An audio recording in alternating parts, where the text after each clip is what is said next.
Estamos de regreso en Punto y Contrapunto. No es ilegal, pero es inmoral. Con esta frase, el presidente López Obrador zanjó el asunto del uso por parte de los expresidentes de la llamada puerta giratoria, es decir, pasar del gobierno y el manejo de información privilegiada que implica a la iniciativa privada.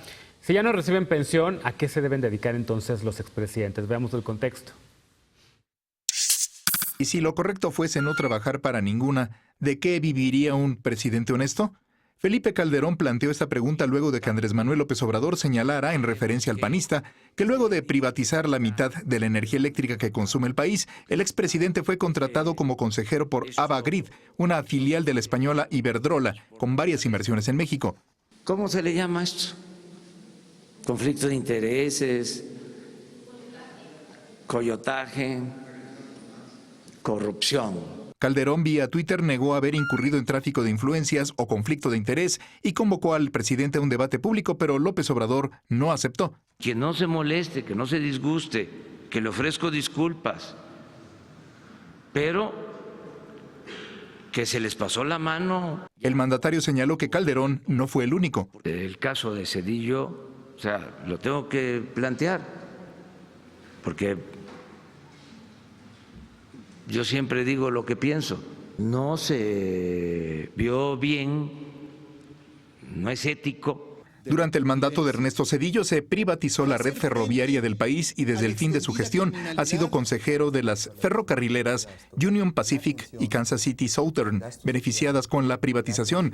También fue consejero de Citigroup, que en 2001 adquirió Banamex, uno de los bancos rescatados por el FOBAPROA, el Fondo Bancario de Protección al Ahorro.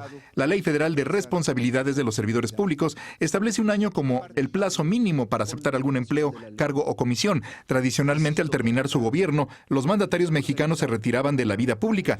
En 1987, Miguel de la Madrid firmó un acuerdo estableciendo una pensión vitalicia para los exmandatarios por el equivalente al sueldo total de un secretario de Estado, así como sus prestaciones, incluido un seguro de vida y uno de gastos médicos mayores. Desde el pasado 1 de diciembre, estas pensiones fueron eliminadas. Punto y contrapunto.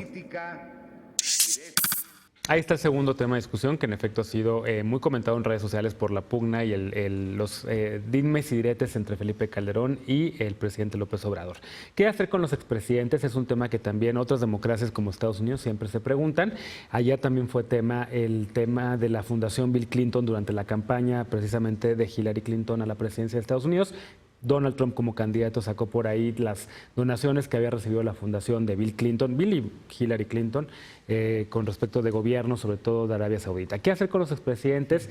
¿Qué vida deberían de tener? Como yo decía al principio del programa, pues ha habido algunos que han llegado muy jóvenes, ¿no? El mismo Ernesto Zedillo llegó joven, Salinas de Gortari, Peña Nieto, etcétera, ¿no? Ya vemos a Peña Nieto pues muy contento presuntamente con su nueva novia en Madrid. Sabemos que Carlos Salinas de Gortari vivió en Irlanda durante mucho tiempo, quién sabe viviendo de qué. Ahora sabemos también que los expresidentes Calderón y Zedillo pues han trabajado como asesores de estas empresas que presuntamente tenían información privilegiada, ¿o no? ¿Cómo está viendo el tema? Ahora empezamos con Lisa Sánchez y este conflicto que hay entre el presidente López Obrador y el expresidente Calderón. Bueno, yo iniciaría diciendo que evidentemente un presidente al que se le ha retirado la pensión, cosa que celebramos en algún momento en esta mesa, precisamente porque no era necesario no solo el tema del entourage que los rodeaba, ¿no? Los servicios de seguridad, los cocineros, etcétera, etcétera. Sí habíamos celebrado de alguna manera ese recorte de los beneficios post funciones. Yo sí creo que en este momento sí tendríamos que estar discutiendo de manera muy seria qué van a hacer y si tienen derecho o no, limitaciones o no en el tema del trabajo. Yo en particular soy de la opinión que no tendría que haber tantas limitaciones al respecto. Si es un expresidente que puede volverse a colocar en el mercado laboral, ¿por qué no?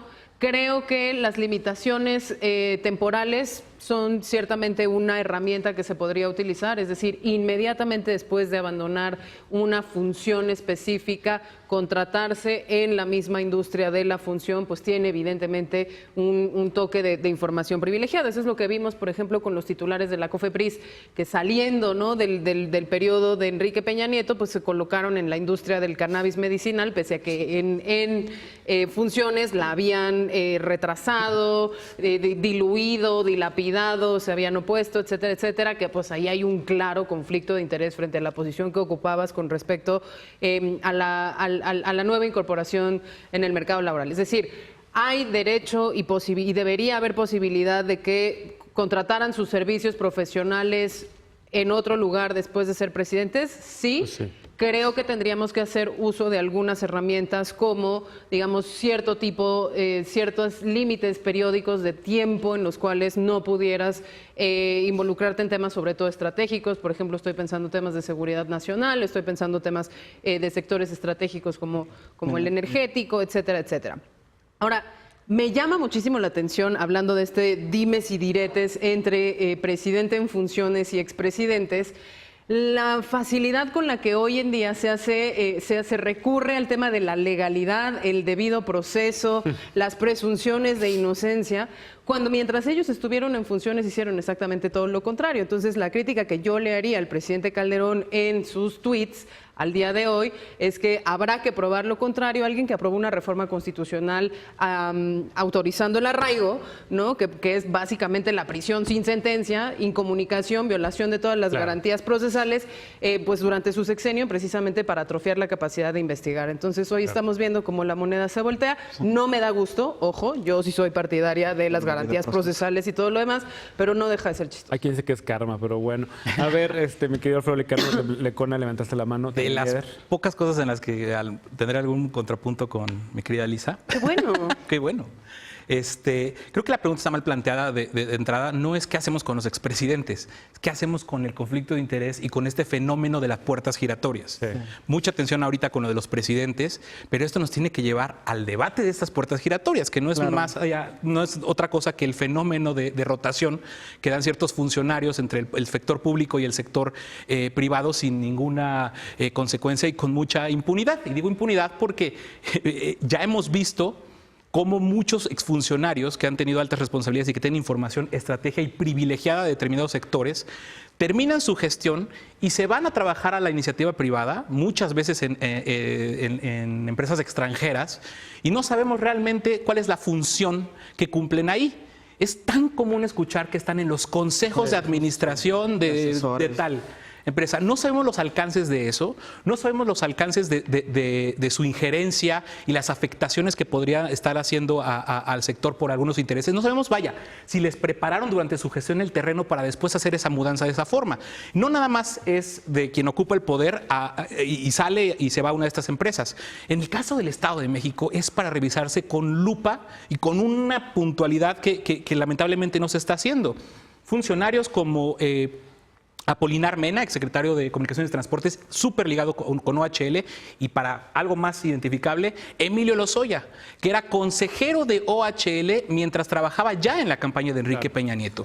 Ese conflicto de interés, ¿cómo se investiga, cómo se castiga? Estamos en pañales todavía sobre las puertas. Y hay también quien ha decidido, como en Colombia, que los expresidentes pueden regresar a la vida política, o Álvaro Uribe, senador, ¿no? Bueno, aquí en México Felipe Calderón, que hace un partido. Estoy de acuerdo con Andrés Manuel. Esto es una cuestión, no es una cuestión ilegal, más allá de la responsabilidad administrativa, si es de ética pública y de moral. A mí me llama la atención que se esté discutiendo ahora y no se hubiera discutido antes, particularmente el tema de los expresidentes, y creo que tiene que ver con varios motivos, ¿no? El primero, pues que la expectativa de vida es mucho más larga y un presidente que sale de sus funciones tiene pues todavía 30 años para poder hacer, ¿no? Nuevos proyectos en su vida. Y la otra es que en el PRI se acostumbraba que el presidente que salía se desaparecía. El exilio. ¿no? En el exilio se iba a vivir a otro país, no volvía a hablar, no volvía a comentar. Director del Fondo de Cultura Económica. Director del Fondo de Cultura Económica, o alguna función en la que no hiciera ruido, pero entonces generó todo un esquema alrededor en el que estaban súper bien atendidos, tenían una pensión, tenían gente a su servicio, con tal de que no dieran lata, ¿no? Hoy estamos en una situación muy distinta, ya la transición ha ido modificando estos esquemas y tenemos expresidentes que pueden o no estar vigentes en la vida pública, pero podrían hacerlo, ¿no? Ya estas reglas vedadas ya no existen. Y creo que coincido, no es únicamente para los expresidentes, sino para todos los funcionarios. Pero creo que también estos casos de corrupción se generalizan como si fuera el caso de todos los exfuncionarios. Y yo quiero hablar sobre la mayoría, ¿no? Estos exfuncionarios que llevan toda una vida dedicándose al servicio público, que se vuelven expertos en energía, o en salud, o en economía, y que llega un nuevo gobierno y los echa, ¿no? Y entonces esta persona que llevaba 25 años trabajando en pongamos la industria farmacéutica, ¿no? O la industria energética. De repente sale y queremos que se ponga a vender sombreros. Cuando lo que él sabe es la industria energética, ¿no? Entonces, ese no es el tema. Y la ley ya hoy marca un periodo de 1 o 2 años en los que tienen que esperar para poder ingresar. Ahora, tratándose de un presidente, lo que haga va a ser conflicto de interés y lo queremos ver así, porque con cualquier cosa Dar va a haber clases, tenido... no. A ver, Claro, dar clases no, pero estamos de acuerdo que un presidente va a tener como la aspiración de mantenerse vigente en cosas que tanto dar clases como otras cosas. No, Es que no va a querer... ya se juntaron dos cosas, porque yo creo que ahí Pero es donde entonces- cabría la pensión. Estaría bien que viviera... A ver, yo creo que tendrían que tener el derecho a elegir o trabajas y entonces no recibes nada del gobierno y únicamente trabajas y tal vez das clases en instituciones Pensión y públicas. clases. En instituciones públicas del gobierno, cada vez que se necesite, necesitamos que estés aquí porque el conocimiento que adquiriste pues te lo dio finalmente este país. O la otra, decides trabajar, continuar con tu carrera laboral, pero no veo por qué esté mal que pasando este periodo de tiempo, pues se dediquen a lo que saben. No solo el expresidente, sino todos los funcionarios. Atendiendo que cuando haya conflicto de interés, cuando haya tráfico de información privilegiada, los metan a la cárcel, a quien sea que lo haga. Pero no puede Pero es ser la súper difícil regulación y que saberlo. no haga nada. No, el tema de fondo aquí no es que un funcionario público de medio pelo que se haya hecho especialista en algún tema pueda entrar después a trabajar en lo Es que que no solo los de medio pelo llegan en esa situación. El Hay tema gente de que llega fondo aquí a es directores, a subsecretarios. Ernesto Zedillo, neoliberal, tecnócrata, Felipe Calderón, neoliberal, tecnócrata, impulsaron privatizaciones de industrias estratégicas.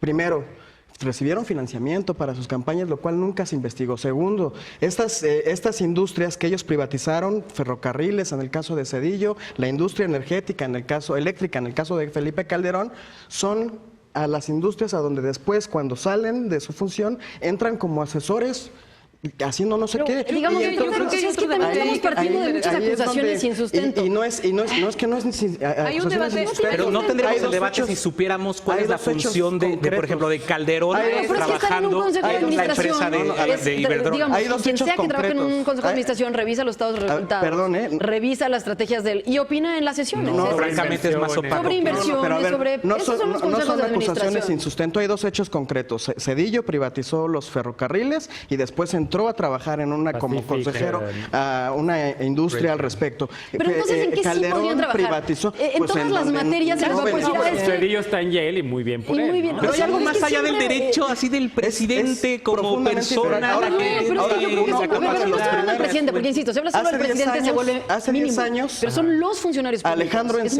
Encinas, grande que Alejandro eso. Encinas ya estaba hablando de las puertas giratorias y Alejandro Encinas ya estaba hablando, porque dices que es un tema que no se había hablado antes. Alejandro Encinas ha hablado No, pero ¿hace cuánto? No, que siempre se ha que la hablado de ese necesidad Sí, siempre de se lo pero me regular refiero, creo que es los- cada vez más. Oye, porque se Calderón han fue dado un estos- escandalito en estos 2016 procesos. cuando Y me parece aceptó. normal. Necesitaríamos más tiempo. La última Perdona. cosa, rapidísimo. A ver. Yo lo que creo que también es que hay que ponerle la lupa a las funciones que les ponen a desempeñar esas empresas, Exacto. a las personas que ocuparon cargos públicos, que muchas veces son puentes o vinculaciones con el gobierno Gestión. en turno, que son gestiones de relaciones privilegiadas. Claro. Eso sí Tráfico de tiene que influencias. ponerse el ojo en eso y en eso estoy muy de acuerdo con Lecona. El tema es cómo logras de verdad identificar, perseguir, investigar, sancionar el conflicto de interés, independientemente de si discute si tiene derecho o no a trabajar. Todas las personas tienen Claro. derecho a Es una trabajar. nueva rama. Todo mundo. Sea de lo que Bueno, sea. tenemos De la que irnos a una declaración de pausa. intereses. Ya el Big Brother me está gritando por el chicharito que traigo acá. Tenemos una pausa. La Constitución cumplió 102 años y López Obrador subrayó cambios democráticos durante la ceremonia alusiva a esta. Regresamos con esto a punto y contrapunto.